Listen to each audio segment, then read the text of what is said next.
욥기 14장 1절부터 22절 말씀 보겠습니다.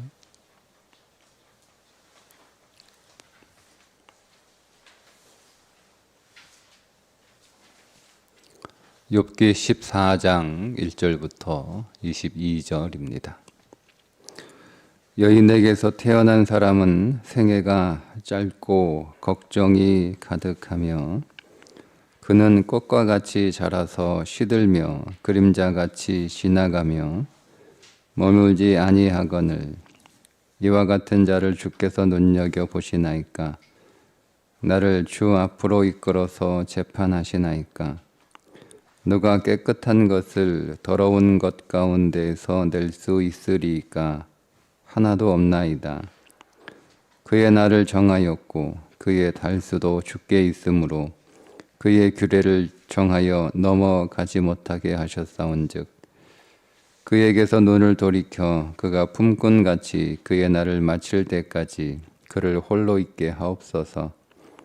나무는 희망이 있나니 찍힐지라도 다시 움이 나서 연한 가지가 끊이지 아니하며 그 뿌리가 땅에서 늙고 줄기가 흙에서 죽을지라도 물 기운에 움이 돋고 가지가 뻗어서 새로 심은 것과 같거니와 장정이라도 죽으면 소멸되나니 인생이 숨을 거두면 그가 어디 있느냐. 물이 바다에서 줄어들고 강물이 잦아서 마름같이 사람이 누우면 다시 일어나지 못하고 하늘이 없어지기까지 눈을 뜨지 못하며 잠을 깨지 못하느니라. 주는 나를 수월에 감추시며 주의 진노를 돌이키실 때까지 나를 숨기시고 나를 위하여 규례를 정하시고 나를 기억하옵소서. 장정이라도 죽으면 어찌 다시 살리이까. 나는 나의 모든 고난의 날 동안을 참으면서 풀려나기를 기다리겠나이다. 주께서는 나를 부르시겠고 나는 대답하겠나이다. 주께서는 주의 손으로 지으신 것을 기다리시겠나이다. 그러한즉 이제 주께서 나의 걸음을 세시오니 나의 죄를 감찰하지 아니하시나이까. 주는 내 허물을 주머니에 봉하시고 내 죄악을 싸매시나이다. 무너지는 산은 반드시 흩어지고 바위는 그 자리에서 옮겨가고 물은 돌을 닳게 하고 넘치는 물은 땅의 티끌을 씻어버리나이다. 이와 같이 주께서는 사람의 희망을 끊으시나이다. 주께서 사람을 영원히 이기셔서 떠나게 하시며 그의 얼굴빛을 변하게 하시고 쫓아보내시오니 그의 아들들이 존귀하게 되어도 그가 알지 못하며 그들이 비천하게 되어도 그가 깨닫지 못하나이다. 다만 그의 살이 아프고 그의 영혼이 애곡할 뿐이니이다. 아멘. 욥의 세 번째 기도입니다.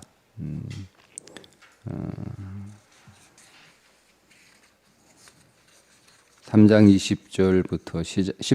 20절부터 욥의 세 번째 기도가 시작이 되는데요. 오늘 이 세 번째 기도를 쭉 이렇게 우리가 읽어보면 욥의 기도가 조금씩 변하고 있다는 것을 발견할 수 있습니다. 어제 세 번째 기도 가운데 그 전반부에 해당되는 13장 20절부터 28절까지의 내용은 내가 하나님하고 변론하는 그 시간만큼이라도 집행유예를 좀 해달라. 좀 내 인생에 가하는 이 모든 고난을 좀 잠시 좀 멈추어 달라. 이런 기도를 합니다. 그리고 오늘 14장 1절부터 12절까지는 하나님께 동정을 구합니다. 인간이 얼마나 연약한 존재인지 인간이 얼마나 허무한 존재인지, 인간 존재에 대해서 하나님 앞에 쭉 이렇게 말씀을 드리면서 인간이 이렇게 허무하고 또 헛된 존재이니 하나님 좀 긍휼을 베풀어 주셔서 좀 불쌍히 여겨달라, 이런 내용의 기도를 하죠. 1절부터 12절까지. 여인에게서 태어난 사람은 생애가 짧고 걱정이 가득하고 그는 꽃과 같이 자라나서 시들며 그림자같이 지나가며 머물지 아니하거들. 이와 같은 자를 주께서 눈여겨보시나이까? 나를 주 앞으로 이끌어서 재판하시나이까? 이런 미물에 존재한 자, 그냥 금방 있다가 사라지는, 조금 있으면 시들어 가는, 그래서 그 존재 자체가 이제 없어지는 그런 불쌍한 그런 존재. 하나님 가만히 두어도 나는 사라져 버리는 존재이고 없어져 버리는 존재인데, 하나님 그런 나를 이렇게 눈여겨보시고 내 죄를 발견하시고 내 죄를 찾아내셔서 꼭 이렇게 하나님의 심판장에 세워서 나를 이렇게 하나님이 징계하셔야 되겠습니까? 이런지. 그 말 뒤에는 하나님, 나는 어차피 가만둬도 없어지는 존재이고 사라지는 존재이고 결국 나는 망하는 존재인데 하나님 좀 봐주세요. 불쌍하지 않습니까? 인생이 얼마나 불쌍한지 식물보다 또 못한 존재라는 거죠. 7절에 보면 나무는 희망이 있나니 찍힐지라도 다시 움이 나서 연한 가지가 끊이지 아니하며, 그 나무는 도끼로 찍혀도 거기서 나무가 끝나는 게 아니라 거기에서도 움이 나고 연한 가지가 나오는 그런 생명을 가지고 있는데, 인간은 한번 찍히면 끝난다는 거예요. 다시 일어서기가, 다시 회복하기가 어렵다는 거예요. 한번 오늘 우리가 무너지게 되면 거기서 다시 일어서는 게 인간은 거의 쉽지 않다, 이런 기도를 하죠. 그 뿌리가 땅에서 늙고 줄기가 흙에서 죽을지라도 물기운에 오미 돋고 가지가 뻗어서 새로 심은 것과 같거니와. 나무가 다 죽은 것 같아.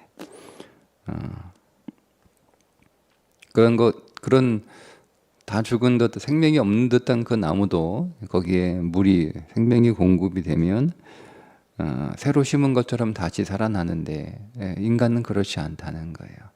하나님은 나에게 이렇게 고난으로 철저하게 무너뜨리고 나의 모든 것들을 다 내가 잃어버려서 이제 마치 뿌리에서 뽑힌 나무와 같은 그런 존재가 되었는데, 나는 저 나무들처럼 다시 살 소망이 없다는 거죠. 그러니까 하나님 좀 봐주세요. 10절에 장정이라도 죽으면 소멸되나니 인생이 숨을 거두면 그가 어디 있느냐. 없다는, 끝난다는 거예요. 그러니까 집행유예를 좀 해달라, 이렇게 기도를 드리고 난 다음에 더 기도가 깊어지니까 하나님, 인간은 집행유예 가지고는 안 되는 존재라는 거죠. 하나님이 정말 불쌍해 여겨요. 그러니까 집행유예라고 하는 것은 내가 하나님하고 충분히 변론을 한 뒤에 나의 무죄가 밝혀지고, 그래서 하나님이 그 모든 그 죄의 집행을 이제 끝내시는, 유예가 아니고 끝내시는 그런 존재가 될 수 있다라고 하는 마음에서 그렇게 하나님하고 변론해 보겠다, 이렇게 나왔다가 인간은 그럴 수 없는 존재라는 거예요. 인간은 그렇게 허망하고 허무하고 아무런 능력도 없는 그런 존재이기 때문에 하나님께서 은혜를 베풀지 않으면 살 수 없는 존재라는 거예요. 그러니까 인간의 실존을 욥이 여기에서 다시 한번 지식이 아니라 체험하게 됩니다. 우리는 뭔가 대단한 존재인 것처럼, 뭔가 많은 것들을 할 수 있는 것처럼 그렇게 살아가지만, 사실 인간은 우리가 늘 보고 있는, 제가 이 말씀을 이렇게 다시 묵상을 하면서 정말 그 욥이 표현한 대로 세상에서 가장 약한 존재가 사람이구나. 우리가 만물을 통치하고 있는 뭐 이렇게 그렇게 살아가고 있는데, 그러고 보니까 이게 좀 적당한 표현인지 모르겠는데, 이제 언제 문득 제가 여기 정리를 하지 않았지만 문득 식물들은 사계절이 있는데, 그 겨울이 지나면 봄이 있잖아요. 그죠? 근데 인간은 그게 없는 것 같아요. 그냥 직선이에요, 직선. 직선인데 밑으로 내려가죠, 계속. 예, 그러니까 인간은 참, 저 들에 있는 꽃보다도 못한 존재가 인간이구나라고 하는 것이, 뭐 제가 깊이 묵상하지 않았지만 문득 그런 생각이 들었어요. 그러니까 인간의 실존을 욥이 거기에서 만나게 되는 거죠. 자기가 이런 고난에 처했을 때는 아마 인간은 대단한 존재, 아니 뭐 자기 자신이 대단한 존재, 뭐 이렇게 생각했을지도 몰라요. 그런데 이 고난에 그 직면하게 되니까, 인간은 정말 하나님의 은혜가 아니면, 하나님의 은혜가 이렇게 동정, 지금 여기는 동정을 얘기하고 있는 거예요. 하나님의 동정, 정말 불쌍히 여기는, 하나님이 정말 불쌍하게 생각해 주시지 않으면 인간은 존재할 수 없는 그런 존재라고 하는 것을 욥이 지금 발견하게 되잖아요. 근데 그의 기도가 더 깊어져요. 하나님 좀 불쌍히 여겨주세요. 불쌍히 여겨주세요. 근데 기도가 여기서 끝나지 않아요. 기도가 또 다시 더 깊어집니다. 그 깊어지는 게 뭐냐면, 그러니까 이게 그 두 번째 기도에서 하나님 좀, 우리는 다 끝나버려. 이제 어차피 죽을 인생이고, 죽음으로 모든 것들이 다 끝나고, 우리는 다시 소생할 수 없고, 우리에게 다시라고 하는 기회는 없고, 우리는 그냥 여기서 끝나는 존재. 그래서 하나님이 좀 우리를 불쌍히 여겨주셔야, 좀 하나님이 이렇게 우리를 좀 봐주셔야 되는 존재라고, 그래서 하나님께 동정을 구하면서 기도가 더 깊어지는데, 욥이 하나님 앞에 부활을 기도합니다. 이건 좀 논란이 좀 있어요. 과연 욥이 부활에 대해서 알고 있었을까? 욥이 부활을 믿었을까? 뭐 이런 질문을 우리가 분명히 하게 되죠. 그런데 뭐 욥이 부활을 알고 있다, 욥이 부활을 믿고 있다, 그렇지 않다. 욥이 부활을 모르고 있었으니까 부활을 믿지 못했을 것이다. 뭐 이렇게 우리가 말하기보다는, 뭐 모르고 있다 하더라도 소망할 수는 있잖아요. 그죠? 그러니까 욥이 부활을 소망하는 거예요. 그러니까 부활이라는 용어를 쓰지 않지만 그런 그 소망에, 그러니까 내가 이렇게 다시 무너지고 이렇게 죽음을 향해 달려가고 있으나 하나님이 여기에서 나를 좀 다시 회복시켜 주시고, 나를 좀 다시 일으켜 주시고, 나를 다시 생명으로 충만한 그런 삶을 살 수 있도록 그렇게 기도하고 있거든요. 한번 읽어볼까요? 13절부터 이제 그 내용이 쭉 나오는데요. 주는 나를 수월에 감추시며, 이 수월이 뭐냐? 그러니까 이게 이제 지금 욥이 당하고 있는 고난이냐, 아니면 죽음이냐? 왜냐하면 이 부활을 가지고 해석을 하게 되면 부활을 모르니까, 그러니까 아니 죽은 자를 어떻게 다시 살려? 그러니까 그 죽음을 말하는 게 아니라 그가 지금 겪고 있는 죽음과 같은 상황이라는 거죠. 근데 저는 그렇게 보기보다는 그냥 단어 그대로 나를 소울에 감추시며, 나를 소울에 넣어두셨다가 주의 진노를 돌이키실 때까지 나를 거기에 두시고, 나를 위하여 기회를 정하시고 나를 기억하옵소서. 나를 좀 기억해서 다시 살려달라는 거예요. 14절, 장정이라도 죽으면 어찌 다시 살리이까? 나는 나의 모든 고난의 날 동안을 참으면서 풀려나기를 기다리겠나이다. 장정이라도, 아무리 대단한 사람이라도 죽으면 다 끝나. 다시 살 수 없어요. 그러나 하나님, 나는 다시 좀 살고 싶다 이거죠. 다시 내 인생이 회복되기를 원하고, 내 인생의 예전처럼 생명의 삶으로 돌아가기를 원하고, 그걸 난 지금 기다리고 있다는 거예요. 하나님 앞에 인내하며 소망 안에서 그렇게 기다리고 있다. 그렇게 지금 기도하고 있는 거잖아요. 이게 이제 욥의 기도가 더 깊어지는 거예요. 욥의 기도는 거예요. 그 뒤에 있는 말씀 17절부터 쭉 보면 욥은 굉장한 두려움 가운데 빠져 있는데 그 두려움이 뭐냐면 그가 하나님 지금 여기에서 끝나는 걸 두려워하는 거예요. 여기서 이 상태로 끝나는 거. 예. 주는 내 허물을 주머니에 봉하시고 내 죄악을 싸매시나이다. 하나님이 내 죄를 그냥 하나도 하나님이 놓치지 않고 다 하나님이 이렇게 가지고 계셔서 나의 모든 죄를 낱낱이 다 이렇게 살피신다는 거죠. 응? 좀 잊어버려도 되는데 하나도 내 죄를 잃어버리지 않아요. 하나님이.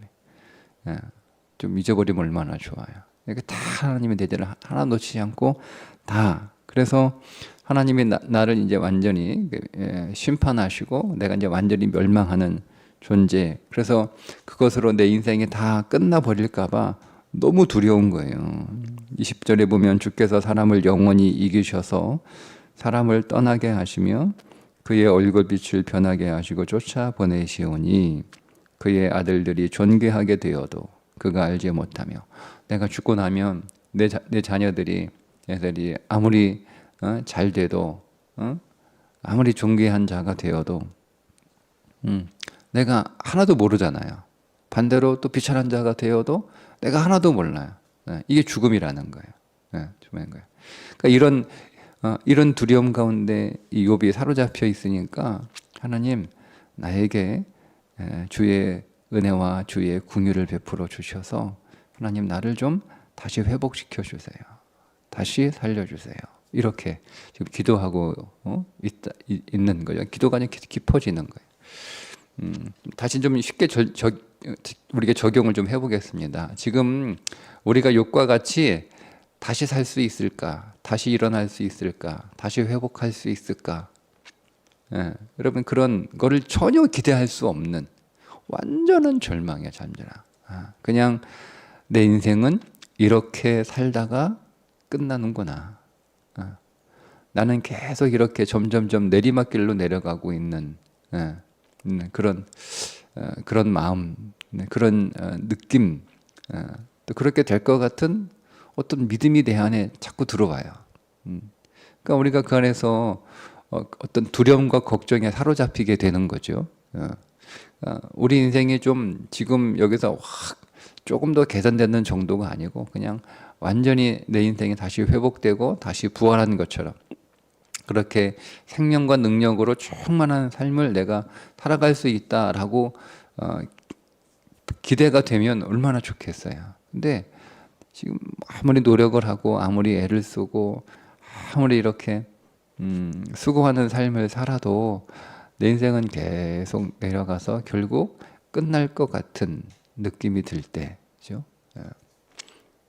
근데 여러분 기도를 통해서 욥이 부활을 전혀 몰라요. 부활에 대해서 전혀 몰라요. 그런데 욥이 그 부활을 소망하는 거예요. 하나님, 나는 이렇게 끝나고 싶지 않습니다. 하나님, 나는 다시 일어서고 싶다는 거예요. 하나님, 나는 회복하고 싶다는 거예요. 나는 다시 살고 싶다는 거예요. 그 기도를 욥이 하게 됩니다. 그러니까 이 욥의 세 번째 기도를 보면 욥이 그 고난 가운데서 그의 신앙이 오히려 더 깊어지고 있고 그가 예전에 생각하지 않았던 새로운 영역 안으로 그가 들어가고 있음을 보게 되는 거죠. 욥이 이런 기도를 여러분 한 것처럼 우리도 소망 안에서 이런 기도를 할 수 있어야 되지 않을까 하는 거죠. 단순히 오늘 우리의 삶이 좀 더 나아지고 그냥 내가 여기에서 그렇게 더 이상 밑으로 내려가지 않고 하나님 이 수준을 유지하고 그냥 이렇게 쭉 이렇게 가는 정도의 삶이 아니라 하나님 내 인생이 놀랍게 회복되고 내 인생 안에 놀라운 부활의 은혜와 그 부활의 능력이 나타나기를 원합니다 라고 하는 기도를 우리가 해야 하지 않을까. 그런 기도를 우리가 할 수 있어야 되는 거죠. 근데 이거를 우리가 기도를 통해서 우리가 믿음 안에서 바라보게 되면 그렇게 기도를 할 수 있게 된다는 거예요. 그러니까 이게 고난과 절망 가운데서 기도하는 자에게 주어지는 믿음의 성장이죠. 지금 욥이 믿음이 성장하고 있어요. 그 전까지는 이런 기도를 욥이 하지 못했거든요. 뭐 기록하고 있지 않으니까 모르겠으나, 그러나 욥이 전혀 다른 이전과는 좀 다른 기도의 영역 안으로 들어가게 된다. 것을 우리가 보게 됩니다. 하나님이 오늘 우리에게 불쌍히 여겨 주셔야만 오늘 우리는 살아갈 수 있는 존재라는가. 하나님이 정말 그래서 오랫동안 지금도 동방교회에서는 계속 이 기도를 지금도 이렇게 하고 있다고 하는데, 하나님의 아들 예수 그리스도시여 이 죄인을 불쌍히 여기소서. 하나님 나를 불쌍히 여겨주세요. 그러니까 우리가 하나님 앞에 할 수 있는 기도는 그냥 다 하나죠. 하나님 나를 불쌍히 여겨 주옵소서. 나를 불쌍히 여겨 주옵소서. 그러니까 성경에 우리가 예수님의 사역 가운데 예수님을 만난 자들이 예수님을 향하여 불렀던 다윗의 자손 예수여 나를 불쌍히 여기소서. 이게 맹인이 했던 기도잖아요. 다윗의 자손 예수여 나를 불쌍히 여기소서. 그러니까 우리가 하나님 앞에 사실 모든 기도를 하나로 딱 이렇게 모아서 한마디로 하나님 앞에 한 문장으로 기도해라. 그러면 딱 이거예요. 하나님 나를 불쌍히 여겨 주옵소서.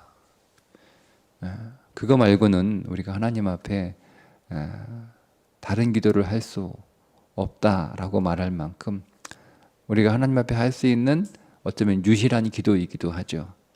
하나님 나를 불쌍히 여겨 주옵소서.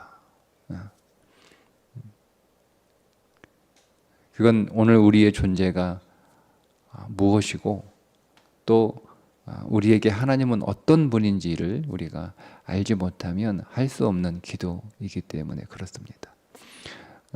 맹인이 그렇게 기도하는 건 당연하다 이렇게 생각될 수 있어요. 그죠? 그 말은 무슨 얘기예요? 우리는 맹인이 아니라는 뜻이에요. 나는 그렇게 불쌍하지 않다는 거예요. 맹인처럼. 그러니까 맹인이 좀 불쌍히 여겨달라. 그래서 그는 사람들의 동정을 구하는 삶을 살았잖아요.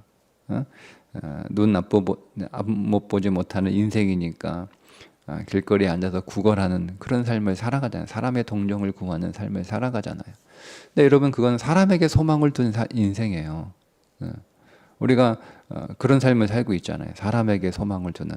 그러니까 여기서 사람은 특정 사람이 아니라 그냥 우리가 세상에 소망을 두는 삶을 살아가잖아요. 그러다가 예수 그리스도를 우리가 만나고 그분이 내 인생 안으로 찾아왔을 때 우리는 그 맹인처럼 기도해야 되는 거예요. 다윗의 자손 예수여 나를 불쌍히 여겨 주옵소서. 그러니까 주님의 동정이 아니면 우린 동정받는다라고 하는 것을 굉장히 좀 부끄럽게 생각하고 어떤 면 자존심 상하는 일처럼 그렇게 느껴지자. 내가 뭐 그렇게 동정을 받아야 될 처지인가? 그렇지 않아. 이렇게 우리가 생각하고 싶지만 사실 우리는 하나님이 오늘 우리를 동정하지 않으면 살 수 없는 그런 불쌍한 존재인 것을 우리가 진실로 인정하지 않으면 우리는 또 다른 차원의 영역 안으로 들어가기가 쉽지 않습니다. 그 다음 오늘 우리가 해야 할 기도는 하나님이 나를 불쌍히 여겨주셔서 그래서 부활해 주시는 거예요. 맹인을 다시 보게 하시는 거잖아요. 그죠? 다시 38년 된 병자를 다시 일어서게 하시는 거잖아요. 중풍병자를 다시 걸어 다니게 하시는 거잖아요. 다 이게 부활이에요. 일어나 걸어라. 그죠? 일어나 걸어라. 이게 일어나 걸어라라고 하는 이 단어가 부활에 쓰이는 단어예요. 일어나 걸어라. 내 자리를 들고 일어나 걸어라. 네가 누워있던 자리를 들고 일어나 걸어라. 그죠? 그러니까 여러분 부활은 제가 이제 그런 그 말씀을 몇 번 반복해서 드리는 건데요. 부활은 부활절에만 생각하는 게 아니에요. 1년 365일 우리는 계속 부활 신앙 안에서 살아가야 됩니다. 우리에게 주어진 신앙은 세 가지 신앙이에요. 우리는 무엇을 믿느냐? 예수님이 하신 일을 믿는다 이렇게 제가 말씀을 드렸잖아요. 우리는 예수님의 존재를 믿는 것이 아니다. 그거는 뭐 귀신도 믿는 거니까 우리의 믿음이 귀신 수준에 있어서 되겠냐. 그러니까 우리는 예수님이 하신 일을 믿는 것인데, 예수님이 뭐 하셨냐? 뭐 하셨냐? 예수님 많은 거 하셨지. 뭐 죽은 자도 살리고, 배고픈 자도 먹이시고, 누워 있는 자 일으키시고, 눈먼 자 눈뜨게 하시고, 근데 그런 거 다 이렇게 예수님은 딱 세 가지 하셨어요. 첫째, 십자가에서 오늘 우리의 모든 죄를 대속하셨어요. 그걸 믿는 거예요. 두 번째, 예수님은 무덤에서 부활하셨어요. 그걸 믿는 거예요. 세 번째, 예수님은 승천하셔서 하나님 보좌 우편에 앉아 계셔요. 그걸 믿는 거예요. 그러니까 오늘 우리에게서 세 가지 딱 믿음이에요. 뭘 믿느냐? 우리에게는 십자가의 믿음이 있어요. 십자가를 믿는 거예요. 십자가를 믿을 때 여러분 안에 있는 모든 죄를 여러분들이 이기고 그 죄를 끝내고 그 죄에서 해방될 수 있어요. 그러니까 죄를 이기신 그 주님이 우리 안에서 똑같은 일을 하시거든요. 부활의 믿음, 부활의 믿음. 예수님이 죽음에서 무덤을 열고 다시 살아나셨다라고 하는 것을 믿는 거예요. 근데 여러분 이게 그 나사로가 죽었을 때 그의 누이들이 죽은 자가 다시 살아난 줄 나는 믿습니다. 이렇게 했던, 우리가 죽으면 장례식장에서 마지막 땅에 묻힐 때 그때 고백하는 신앙이 아니라 우리는 지금 여기에서 부활할 수 있다는 거예요. 그 부활의 믿음이에요. 우리는 다시 살아납니다. 우리는 다시 일어섭니다. 우리는 다시 회복됩니다. 이걸 믿는 거예요. 이게 부활의 신앙이에요. 그러니까 우리 욥과 같은 이런, 욥은 지금 완전 절망이잖아요. 자녀도 다 죽고 재산도 다 날아가고 그의 남아있는 그의 몸뚱아리 하나도 머리 정수리부터 발끝까지 다 상해서 고름이 질질질 나오는 그런 인생이잖아요. 그죠? 거기서 무슨 회복을 기대하겠어요. 근데 욥이 거기서 지금 회복을 기도하고 있는 거예요. 하나님, 내가 기다리겠습니다. 내가 기다리고 있을 테니 주님 나를 기억하셔서 나를 여기서 좀 건져주시고 회복시켜 주시고, 그냥 우리들의 용어로 나를 부활시켜 주옵소서. 여기서 부활시켜 주옵소서. 그 기도를 하고 있는 거예요. 그러니까 우리 안에 이 믿음이 있어야 되는 거예요. 하나님, 나를 좀 다시 살려 주옵소서. 나를 좀 다시 회복시켜 주옵소서. 나를 다시 일으켜 주옵소서. 이 부활 신앙이에요. 세 번째는 승천의 신앙이잖아요. 내가 하나님의 자녀가 되었다는 신앙이에요. 예수님이 승천하셔서 하나님의 보좌 우편에 앉아 계심으로 하나님의 아들로 그곳에 계시잖아요. 그러니까 우리는 그리스도 안에서 우리도 하나님의 자녀가 된 거예요. 그러니까 우리 안에 어떤 내가 하나님의 자녀라고 하는 믿음이에요. 예수님이 이 땅에서 뭘 하셨냐? 우리를 하나님의 자녀가 되게 하시기 위하여. 제가 그런 설교를 한번 한 적이 있는데, 우리는 양자가 아니고 친자예요, 친자. 로마서 8장의 양자라고 하는 개념은 우리의 신분의 변화를 설명하기 위해서 양자라고 하는 개념을 쓴 거지, 요한복음 1장 12, 13절은 정확하게 친자라고 쓰고 있어요. 우리는 하나님의 친자녀들이에요. 그 일을 주님이 하셨단 말이에요.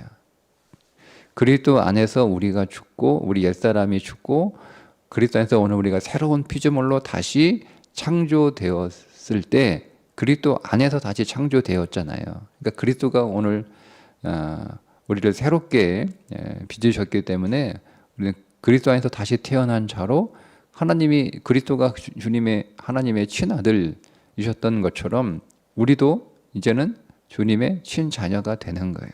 그래서 십자가 이전까지는 그리스도를 독생자로 계속 부르시다가 십자가 이후에는 아들로 부르시잖아요. 아들로. 독생자가 아니고 아들로. 그러니까 그 이제 아들이 하나가 아닌 거예요. 십자가 이제는 독생자 아들이 하나밖에 없었는데, 십자가 이후에는 그리스도가 오늘 우리를 새로운 피조물로 다시 십자가에서 빚으시고 무덤에서 부활하셔 우리를 낳으시고 우리가 이제 하나님의 자녀가 그의 동생들이 된 거죠. 그러니까 이걸 믿는 거예요. 내가 하나님의 자녀가 되었음을 믿는 거예요. 이 세 가지 믿음이에요. 그러니까 이 가지 믿음이 오늘 우리 삶에 우리가 여러분 계속 적용돼야 되는 거잖아요. 내가 이 땅에서 죄에서 승리하는 삶을 이제 우리가 이 믿음 안에서 경험하게 되는 거죠. 그 전까지는 우리가 죄를 이기지 못하잖아요. 계속 죄에 끌려다니잖아요. 그죠? 근데 지금은 우리는 죄를 이기고 죄에서 해방됐고 죄와 상관없는 죄에 승리하는 삶을 오늘 우리가 살아가게 돼요. 이게 그의 믿음이에요. 그 믿음이 우리가 나타나는 거잖아요. 오늘 우리가 부활의 믿음이 있는 거예요. 이게 우리가 나타나는 거예요. 우리가 절망의 상황에 수월과 같은 것에 우리가 떨어졌다 할지라도 다시 일어설 수 있는, 다시 회복할 수 있는 그 삶을 오늘 우리가 살아내는 것, 할 수 있는 것, 그게 부활의 신앙입니다. 우리가 근데 적용해야 되는 거죠. 이제 오늘 우리가 하나님의 자녀의 자존감을 가지고 살아가는 거죠. 이전까지는 우리가 세상에서 어떤 소유를 가지고 오늘 우리의 존재를 드러냈어요. 사람들이 오늘 우리의 소유를 보고 와 대단한 사람, 소유가 없으면 비천한 사람 이렇게 우리가 세상이 우리를 바라보잖아요. 또 우리가 그 세상의 시선에 우리가 동의해서 살아가잖아요. 내가 많은 것을 소유했을 때 사람들이 우리를 대단한 사람이라고 보면 아주 대단하게 그렇게 자신을 인정하고 또 내가 있던 것이 없거나 뭐 잘 없으면 내가 비천한 존재라고 보니까 나도 역시 비천한 존재라고 이렇게 보고 살아가자는 우리 거기에 동의했어요. 근데 우리가 그리스도 안에서 승천의 믿음을 갖게 되면 우리는 하나님의 자녀라니까요. 우리의 소유와 상관없이 우리는 하나님의 자녀인 거예요. 그러니까 그 믿음으로 살아가는 거죠. 내가 하나님의 아들과 딸로 이 땅에서 존귀한 인생을 살아가는 거예요. 소유와 상관없이 내가 어떤 지위와 어떤 직업을 가지고 있다라고 하는 거니까 오늘 우리의 명함이 오늘 우리의 존재가 아니라 우리가 하나님의 자녀인 것이 우리의 존재가 되는 삶을 우리가 살아가서 더 이상 우리에게 열등감은 없는 거죠. 그게 적용하는 거예요. 그 믿음이. 이 믿음이 오늘 우리 가운데 실제로 있을 때 우리가 이 세 가지 삶을 살아가는 것처럼 부활의 신앙도 여러분 부활절에만 혹은 장례식장에서 우리가 마지막 한 줌의 죄로 돌아가는 그 순간에만 우리가 기억되는 신앙 고백이 아니고 우리의 매일의 삶 속에서 하나님 오늘도 내가 더 부활의 생명 안에서 살기를 원합니다 라고 여러분 기도하시고 그것을 기대하시고 그리고 여러분들이 다시 생명으로 회복되는 그 삶을 체험하시고 누리시고 세상에 보여줄 수 있는 그런 부활의 증인 되시기를 주님의 이름으로 축복합니다. 기도하겠습니다. 하나님, 고난 중에 우리가 주께 기도함으로 우리의 믿음이 더 깊어지고 우리 안에 새로운 차원의 기도로 들어갈 수 있는 영성을 허락하여 주옵소서. 오늘 우리가 욥의 기도를 통하여 우리가 어떻게 기도해야 되는지를 배웁니다. 하나님, 욥의 기도가 우리 안에서 그대로 실현되도록 우리도 욥처럼 기도하는 자들이 되게 해 주옵소서. 하나님의 은혜를 구하며 하나님의 긍휼을 구하며 하나님께서 오늘 우리를 다시 회복하여 주시기를 그 부활의 소망 안에서 구하는 기도가 우리에게도 있게 하여 주셔서 하나님 절망하지 않게 하시고 비록 절망의 상황이라도 하나님 우리가 주께 소망을 두며 오늘을 넉넉히 이기고 우리 안에 기쁨의 기도와 찬송이 있는 삶이 되게 해 주옵소서. 예수님의 이름으로 기도합니다. 아멘.